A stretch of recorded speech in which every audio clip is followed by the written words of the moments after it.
हमको safe zone में पहुंचना है तो क्या करें।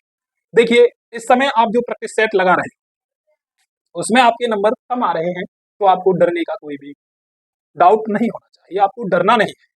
इस समय आपको क्या करना है, मेन जो टॉपिक है, आप इस समय 5 दिन तक कोई भी प्रैक्टिस सेट नया ना लगाएं। आपने जो पुराने मॉक टेस्ट लगाए हैं, जो प्रैक्टिस सेट लगाए हैं, केवल उन्हीं का रिवीजन करें। फिर उसके बाद आपने टिक भी किया होगा कि यह क्वेश्चन मेरे से नहीं बना, यह नहीं बना, यह नहीं बना, तो आपको उन प्रैक्टिस सेट में केवल उन्हीं क्वेश्चनों को क्लियर करना है, चाहे किताब से, चाहे अपने साथी से, चाहे अपने गुरुजी से, किसी से। आप जब 5 दिन तक उन सारे चैप्टरों को, उन सारे जो आपने मॉक टेस्ट लगाए हैं उनको क्लियर कर देंगे, उसके बाद आप अपना नेक्स्ट न्यू लगा के देखना मॉक टेस्ट। आपके नंबर, अगर आपके 100 क्वेश्चन सही हो रहे हैं तो आप श्योर मान लेना 5 दिन के अंदर ही आपके 110 सही होने लगे आराम से, नो डाउट, कोई इसमें डाउट है ही नहीं। इधर आपको इन 3 विषय पर ध्यान देना है। हिंदी बच्चा पूरी पूरी ज्यादातर करता है, 1-2 क्वेश्चन करता है, रीजनिंग 3 क्वेश्चन, मैथ से 1 क्वेश्चन। अगर आपकी इधर पकड़ अच्छी है तो आपको जॉब लेने से कोई नहीं रोक सकता।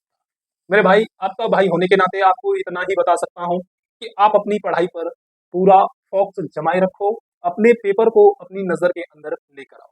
आखिर हम लास्ट समय में इतने माइंड प्रेशर में आ जाते हैं कि हम यह भूल जाते हैं कि फिलहाल हमको क्या पढ़ना चाहिए।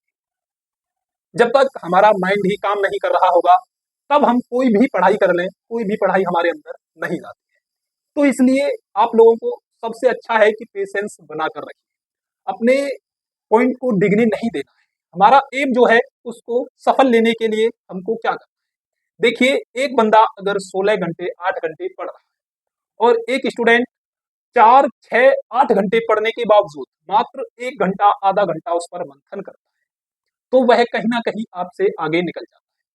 क्योंकि किसी की भी तैयारी करने के लिए आपको मंथन करना बेहद जरूरी है।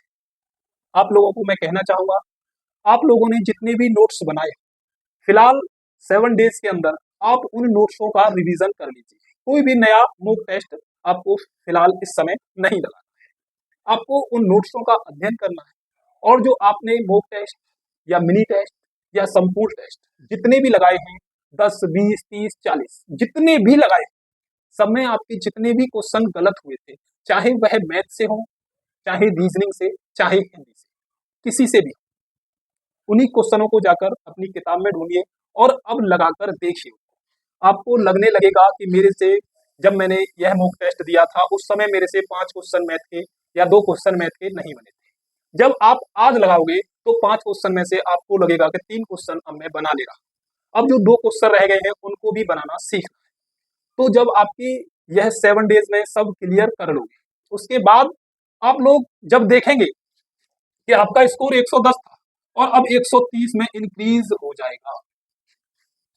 क्यों? क्योंकि आपने मंथन शुरू कर दिया। आप रेगुलर तैयारी करते रहते हो, लेकिन यह नहीं सोचते कि पेपर में क्या पूछा जाता है, पेपर में क्या आता है। हमको जो तैयारी करनी है वह श्योर करना है कि पेपर में क्या क्या आता है। उसी हिसाब से हमको इन, मात्र आपके पास 20 दिन का समय शेष है, इन 20 दिन में वही तैयारी करनी है जो कि आपके एग्जाम में पूछा जाएगा। इधर उधर की एक्स्ट्रा चीजों को पढ़ना बंद कर दें, जो आपने ऑलरेडी पढ़ रखा है केवल उसी का रिवीजन करें। साथ में एक मॉक टेस्ट, तीनों के 3 विषय के 4 विषय के अलग अलग मिनी टेस्ट डेलीज लगाएं और 7 डेज तक कोई कुछ नहीं लगाना है। 7 दिन तक आपको मैंने बता दिया है, जो आपके पुराने मिनी टेस्ट मॉक टेस्ट आपके नोट्स हैं केवल उन्हीं का अध्ययन करना है। आपको कमांड 3 विषय पर देनी है, जीएस नहीं सॉरी मैथ, हिंदी और रीजनिंग, 3 विषय पर अपनी कमांड अच्छे से देनी है। इनसे एक भी नंबर आपसे छूटना नहीं चाहिए, यह लक्ष्य बना के चलो। अगर 2-2 नंबर तीनों से गिर जा रहे हैं तो आप जीएस में उठा लोगे, श्योर मानना, पक्का मानना, क्योंकि मैं आपको अपना एक्सपीरियंस शेयर कर रहा हूँ। मैंने जीएस का ऐसा कोई भी खास अध्ययन नहीं किया था, मेरी जीएस फिर भी काफी हद तक बहुत सही थी। और जबकि मैं जीएस पढ़ता ही नहीं था, केवल जीएस में क्या पढ़ता था, मान लीजिए आज मैंने प्रैक्टिस सेट लगाया, उसमें आ गया कि सबसे लंबा बांध कौन सा है। यूट्यूब खोला या आपके पास किताब है उससे खोला, सबसे प्रमुख लंबे छोटे, यह सब क्वेश्चन आपके 50 साइटें खुल के आएंगी। कोई भी एक वीडियो 2 वीडियोस देख लीजिए रख के सामने, और यह देखना कब है, यह भी आपको मिच्योर कर देता हूँ। क्योंकि हम गलती कर जाते हैं, हम सोच लेते हैं कि हमको 2 घंटा मैथ पढ़ना है, 2 घंटा रीजनिंग, 2 घंटा हिंदी। मेरे प्यारे 2 घंटा नहीं पढ़ पाता। मैथ में पता चला कि 30 मिनट ही हम पढ़े, उसके बाद माइंड हैंग करने लगा। तब आपको जबरदस्ती मैथ नहीं पढ़ना है, उसको छोड़ के तुरंत चेंज कर देना है, मैथ की जगह रीजनिंग उठा लेना है, हिंदी उठा लेना है, कुछ भी उठा लेना है। यह नहीं कि मैथ ही 2 घंटा पढ़ना है। आपको मैथ पढ़ना है, फिर रीजनिंग, फिर हिंदी, फिर मैथ, फिर रीजनिंग, फिर हिंदी, बीच में मूक टेस्ट, मिनी टेस्ट, इनको लगाते रहिए। आप कहते हो कि सर हमारा 8 घंटे से ज्यादा, 4 घंटे से ज्यादा पढ़ने का मन नहीं करता। वह इसीलिए नहीं करता क्योंकि आपका माइंड हैंग करने लगता है। आप फिर भी जबरदस्ती कि मैं तो मैथ ही पढ़ूंगा, मेरे को मैथ नहीं आता है, मैं तो बार बार मैथ ही पढ़ूंगा। तो यह आप नेगेटिविटी निकाल दीजिए, सोचना शुरू कीजिए कि हमको ज्यादा समय तक कैसे पढ़ना है, हमारा पढ़ाई में मन नहीं लगना है तो कैसे लगाना है, इस पर सोचिए। दूसरा, मैंने आपको मिनी टेस्ट, मूक टेस्ट, इनके बारे में संपूर्ण जानकारी दे ही दी है। आप इस तरह मात्र 7 डेज अपना बड़ा भाई होने के नाते आप तैयारी करके देखो। उसके बाद आप मेरे को कमेंट्स बॉक्स में जरूर बताना कि आपके कितने क्वेश्चन इंक्रीज हो गए, आपका 110 से स्कोर 120 हुआ या नहीं हुआ। श्योर, पक्का, जरूर होगा। आप यह तरीका अपना कर देखिए और इधर उधर की वीडियो देखना बंद कर दीजिए कि यूपी पुलिस का पेपर, ये यूपी पुलिस में होगा बदलाव। किसी में कोई भी बदलाव नहीं होता।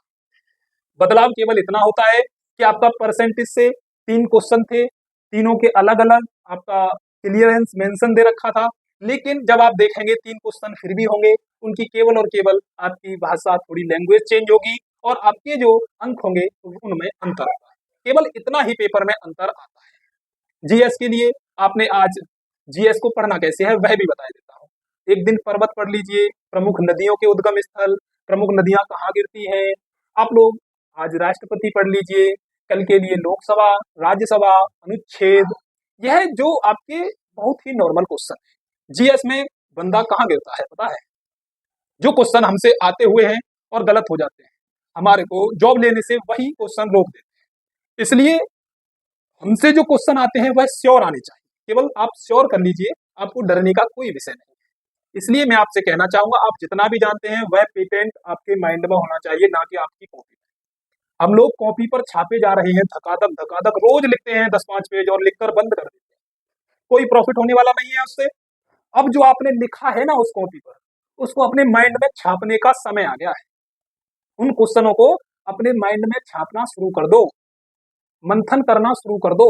आप 1 घंटा पढ़ रहे हो, उसके बाद 2 मिनट केवल इसको दो कि मैंने क्या क्या पढ़ा।